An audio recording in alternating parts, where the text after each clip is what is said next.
తాకట్లో ఉన్న మీ బంగారాన్ని విడిపించి ఆ రోజు ఆన్లైన్ రేటుకి కొంటాం. Sharma gold company. నమస్తే, వెల్కమ్ టు సుమన్ టీవీ. నేను పద్మిని. ప్రస్తుతంతో పాటు ప్రముఖ పంచాంగకర్త, వాస్తు జ్యోతిష పండితులు, హస్త సాముద్రికా నిపుణులు మేడికొండూరు విశ్వనాథ్ ప్రసాద్ గారు మనతో పాటు ఉన్నారు. మాట్లాడదాం. నమస్కారం అండి. ఓం మాతాపితృ గురుభ్యో నమః. నమస్కారం. సార్, తీవ్రమైన దారిద్ర బాధల్ని అనుభవిస్తున్నామని చెప్పేవాళ్ళు ఉంటూనే ఉంటారు. ఈ దారిద్ర బాధలు ఎందువలన, ఏ గ్రహస్థితి దీనికి కారణం అవుతుంది? డెఫినెట్ గా పూర్వజన్మ పాపం ఈ దారిద్ర బాధల్ని అనుభవిస్తున్నాం అని అంటూ ఉంటారు. కానీ మరి దీని నుంచి బయటపడడానికి కూడా మార్గం ఉండాలి కదా. మీరు జాతక పరిశీలన చేసేటప్పుడు సుమారు 90,000కి పై చీలుక మీరు చూసారు కదా జాతకాలు. చూసుంటారు కదా సార్, ఇన్నేళ్లలో ఈ 35 సంవత్సరాల ప్రాక్టీస్లో ఇన్ని వేల జాతకాలు చూశారు. సో ఈ గ్రహస్థితి ఉంది కాబట్టి ఖచ్చితంగా ఈ ఇబ్బందులు ఉంటాయి అనేది ఒక ఖచ్చితంగా కన్సిడర్ చేస్తారు కదా. ఏ గ్రహస్థితి దారిద్ర బాధల్ని సూచిస్తూ ఉంటుంది? వీటి నుంచి బయటపడడానికి ఎట్లా సార్? ఏం చేయాలి? సహజంగా వాళ్ళ స్థాయిని బట్టి దారిద్ర్యం లేదా పేదరికం అనే పదానికి నిర్వచనం వస్తూ ఉంటుంది. మనం కలిసే వ్యక్తుల్లో ప్రతి ఒక్కళ్ళు నేను దుర్భర పరిస్థితులు ఎదుర్కొంటున్నాను, చాలా ఇబ్బందుల్లో ఉన్నాను, దరిద్రం అనుభవిస్తున్నాను అని చెప్తూ ఉంటారు. అది వారి యొక్క సామాజిక కుటుంబ నేపథ్యాన్ని బట్టి ఉంటుంది. దాన్ని బట్టి మన జాతక చక్రంలో శని గ్రహానికి సంబంధించి ముఖ్యంగా ఏదైనా ఇబ్బందులు పెట్టే, ఆర్థికపరమైన ఇబ్బందులను పెట్టే పరిస్థితి. సహజంగా దారిద్ర్యం అంటే ఆర్థికపరమైన విషయాలు ఎక్కువగా అని అనుకుంటాం.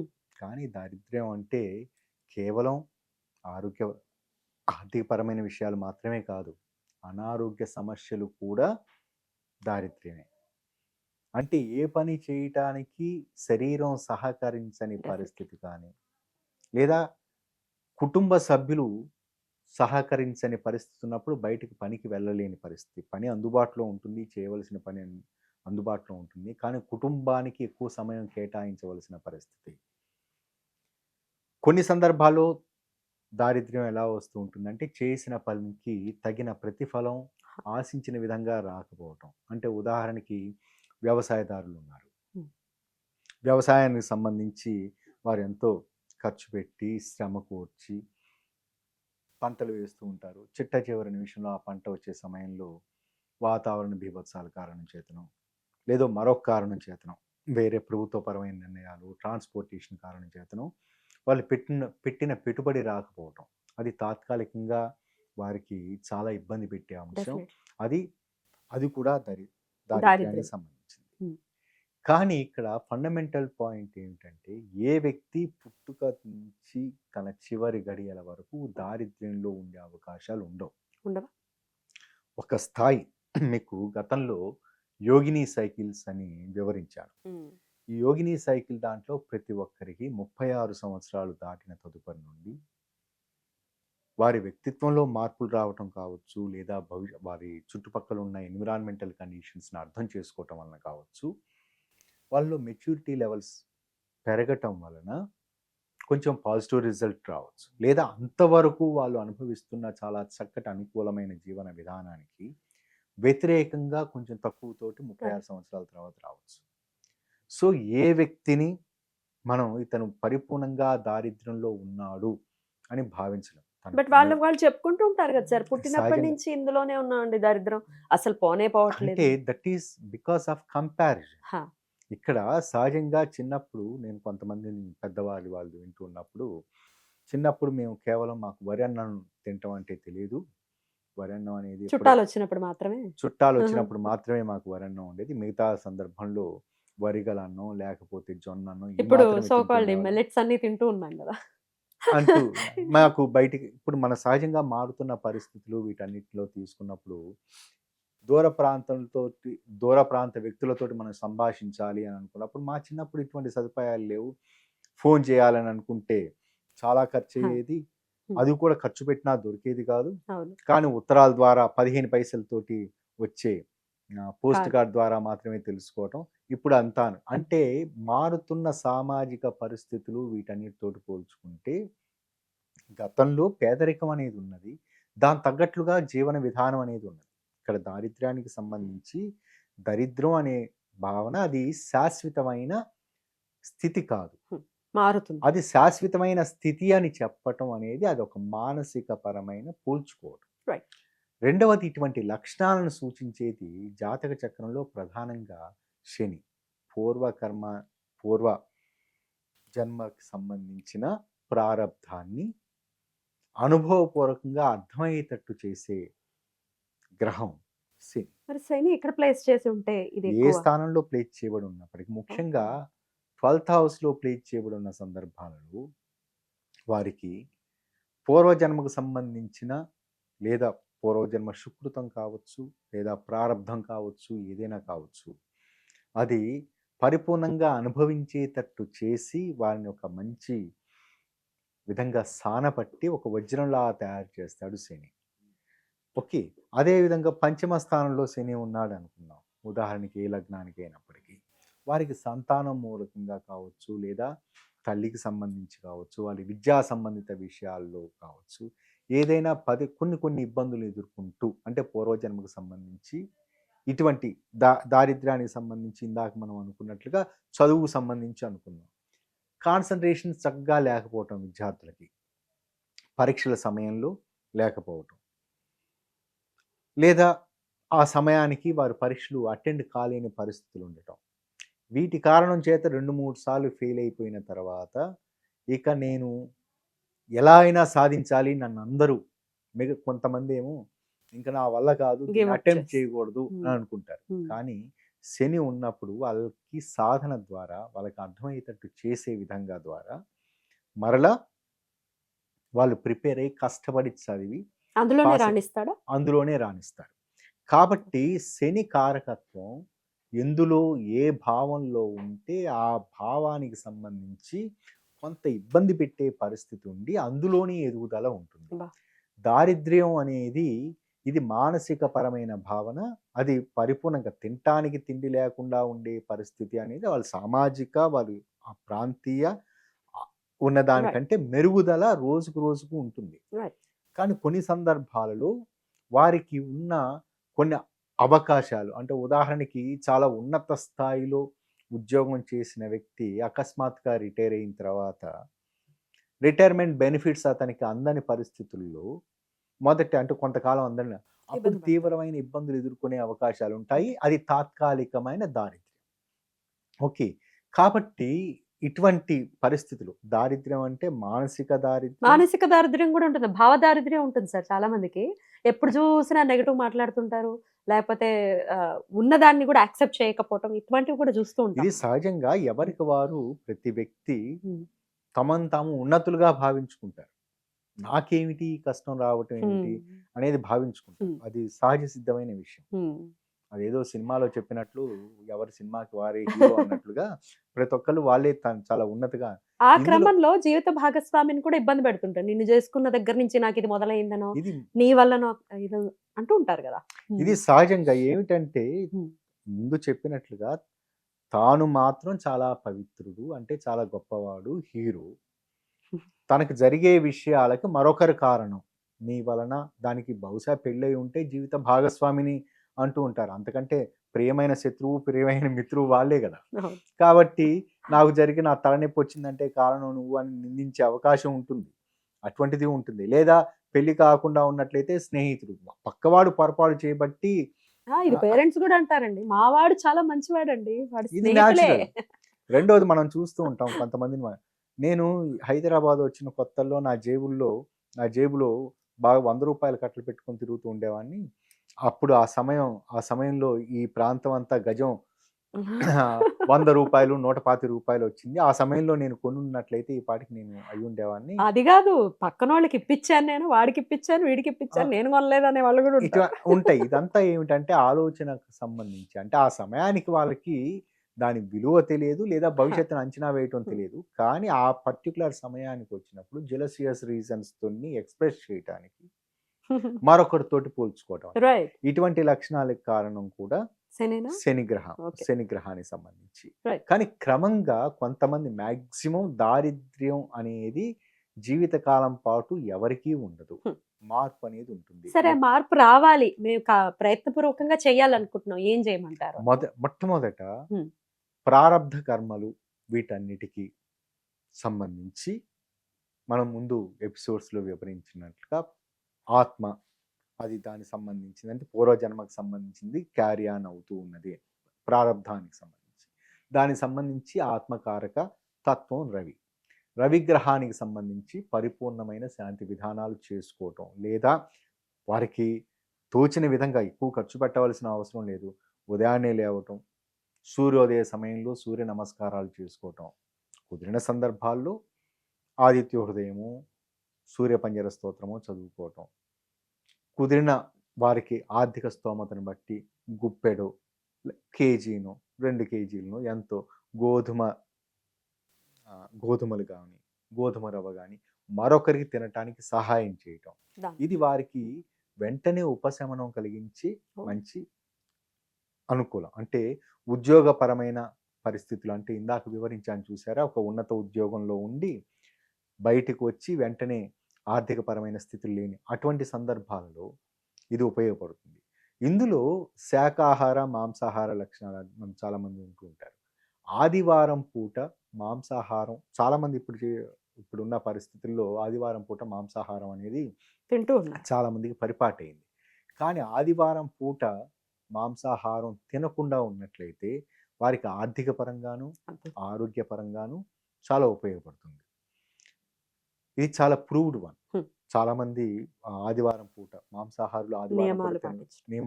మాంసమే కాదు సార్, ఇంకా చాలా ఉంటాయి కదా, స్త్రీ, మధు, మాంసం, తైలం, ఇవన్నీ వాటన్నిటికీ కాదు, ఓన్లీ మాంసం మాత్రమే. మాంసాహారం స్త్రీ సాంగత్యానికి సంబంధించి వీటన్నిటికీ అది ఒక సక్రమమైన పద్ధతి అనుకున్నప్పుడు, అక్రమమైన పద్ధతికి సంబంధించి ఏ రోజు మంచిది కాదు. సక్రమమైన పద్ధతిలో ఇది మాంసాహారం ఆదివారం పూట తినటం మానుకున్న వారికి చాలా అనుకూలమైన ఫలితాలు ఉండటం నేను గమనించాను. దాని తర్వాత ఇందులో శని ఇన్వాల్వ్మెంట్ అనేది చెప్తూ ఉన్నాం కదా. శనికి సంబంధించి బెస్ట్ రెమెడీ ఏమిటంటే శివాలయాలకు వెళ్ళి అక్కడ లింగారాధన చేస్తూ ఉండటం, అభిషేకాల్లో పాల్గొనటం, ఇటువంటివి చాలా చక్కటి ఫలితాలు ఇస్తూ ఉంటాయి.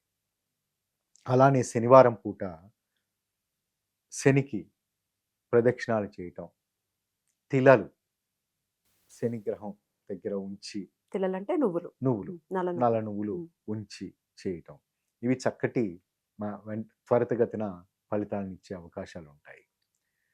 మూడవ పాయింట్ ఏమిటంటే సహజంగా తాత్కాలిక దారిద్ర్యాన్ని ఎదుర్కొంటున్నవారు, అంటే కొంతకాలం లేదు, ఇబ్బంది పడుతున్నారు, ఒక కరోనా టైం లాంటిదో కరువు కాలం లాంటిదో అటువంటి ఇది ఉన్నప్పుడు వారు గుర్తు పెట్టుకొని వాళ్ళ పూర్వీకులకు రవి శని 2 కాంబినేషన్లో అర్థం చేసుకునేది వాళ్ళ పూర్వీకులకు సంబంధించి శ్రాద్ధ కార్యక్రమాలలో కనీసం ఈ షణ్ణవతి తర్పణాలలో ఈ వైద్యుతి వ్యతిపాత యోగాలు లేదా అమావాస్య లేదా గ్రహణ సమయాల్లో నువ్వుల దానం చేయడం, తిలా తర్పణం ఇవ్వడం, ఇది చక్కటి ఉపయోగ ఫలితాలను ఇస్తుంది, మంచి ఫలితాలను ఇస్తుంది. నెలకోసారైనా అట్లీస్ట్ చేయడం అలవాటు చేసుకోవాలి.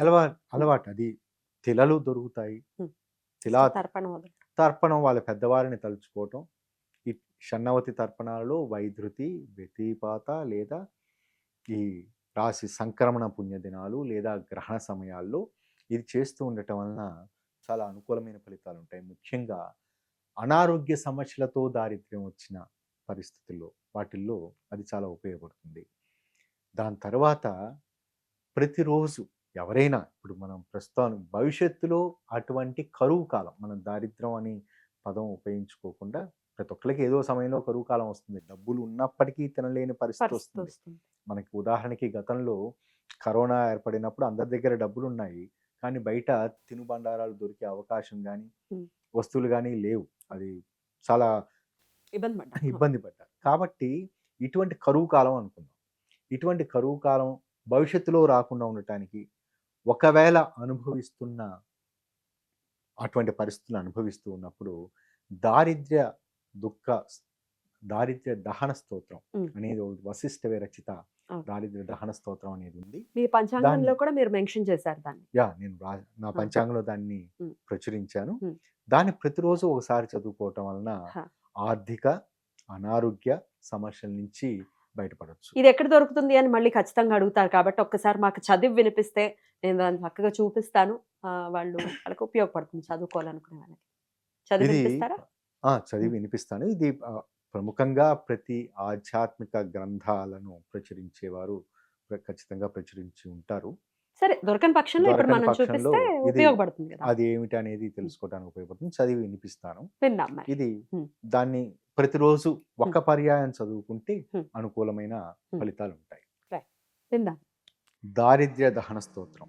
విశ్వేశ్వరాయ నరకాంతక తారణాయ కర్పూరకాంతి ధవలాయ జటాధరాయ కన్నామృతాయ శశిశేఖర ధారణాయ దారిద్ర్య దుఃఖ దహనాయ నమః శివాయ గౌరీ ప్రియాయ జనాశ కళాధరాయ గంగాధరాయ గజరాయ విమర్ధనాయ కాలాంతకాయ భుజగాధిప కందకాయ దారిద్ర్య దుఃఖ దహనాయ నమః శివాయ భక్తి ప్రియాయ భవరోగ భయాపహాయ జ్యోతిర్మయాయ గుణనామ సునుచుకాయ ఉగ్రాయ దుఃఖ భవసాగర తారణాయ దారిద్ర్య దుఃఖ దహనాయ నమః శివాయ చర్మాంబరాయ శివభస్మ విలేపనాయ మంజీరపాదయుగలాయ జటాధరాయ పాలేక్షణాయ మణికుండల మండితాయ దారిద్ర్య దుఃఖ దహనాయ నమః శివాయ పంచాననాయ ఫణిరాజ విభూషణాయ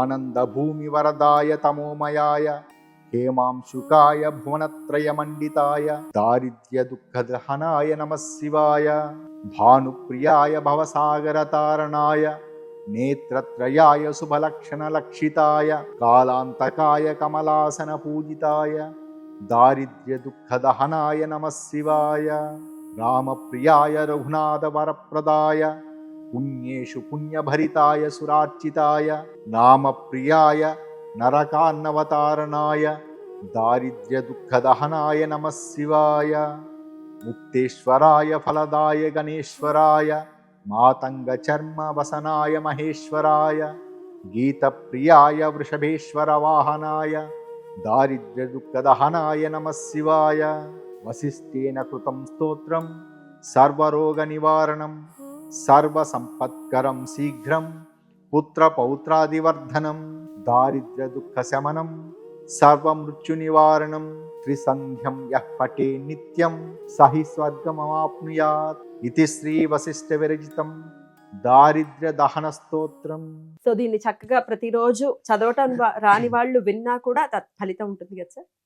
ఖచ్చితంగా ఇది చదవటం కుదరని సందర్భాలలో రాని వాళ్ళు మాత్రమే కాదు, వచ్చిన వాళ్ళు కూడా చదవటం కుదరని సందర్భాలలో వినొచ్చు. అది వింటూ ఉన్నప్పుడు అది అనుకూలమైన ఫలితాలను ఇస్తుంది. కాబట్టి ఇక్కడ 3 రకాల పద్ధతులను దారిద్ర్య వాటి నుంచి అంటే ఈ కరువు కాలం నుంచి బయటపడటానికి వివరించడం జరిగింది. మొట్టమొదటిది రవికి సంబంధించిన శాంతి విధానాలు, రెండవది శనికి సంబంధించి శివాలయాల్లో రుద్రాభిషేకంలో కానీ శివార్చనలో కానీ లింగాభిషేకంలో వాటిలో పాల్గొనటం, రెండవది శనికి సంబంధించి తిలా దానం లేదా తర్పణం. తర్పణం కాదు, శనికి సంబంధించి అక్కడ శనికి తిలలు అక్కడ అర్పించటం అనేది. మూడవది పితృదేవతలకు సంబంధించి వారికి సంబంధించి తిలా తర్పణాలు, షణ్ణవతి తర్పణాల్లో ముఖ్యమైనది ఏదైనా కావచ్చు. అది ముఖ్యంగా వైద్యుతి వ్యతిపాత యోగాలు వచ్చిన సందర్భాల్లో కావచ్చు, లేదా అమావాస్య కావచ్చు, గ్రహణాల సమయాల్లో కావచ్చు, ఇటువంటి సమయాల్లో ఉపయోగపడుతుంది. దాని తర్వాత దారిద్ర్య దహన స్తోత్రం, ఇది చాలా చక్కటి ఉపయోగ ఫలితాలను ఇస్తూ ఉంటుంది. ఎన్ని రోజుల్లో అది మనకి పనిచేయడం మొదలు పెడుతుంది సార్? ఖచ్చితంగా మార్పు వెంటనే ఉంటుంది. ముందు చెప్పిన ఆ 3 చేసినట్లయితే 3 అవి ఇంచుమించు మొదటి వారం రోజుల్లోనే వారికి సంబంధించిన ఫలితాలు ఉంటాయి. ఈ దారిద్ర్య దహన స్తోత్రం ఇది రెగ్యులర్గా చదువుతూ ఉన్నప్పుడు రాబోయే కష్టాలను అధిగమించడానికి ఉపయోగపడుతుంది. ఉన్న కష్టాలు త్వరగా తొలగిపోవటానికి ఉపయోగపడుతుంది. దారిద్ర్య బాధలు అసలు ఎందువలన వస్తాయి, ఏ గ్రహస్థితి వల్ల వస్తాయి, అలాగే దాని నివారణ మార్గం ఏంటి అనేది చాలా చక్కగా మాకు తెలియజేశారు సార్. కృతజ్ఞతలు. నమస్తే సార్. నమస్కారం.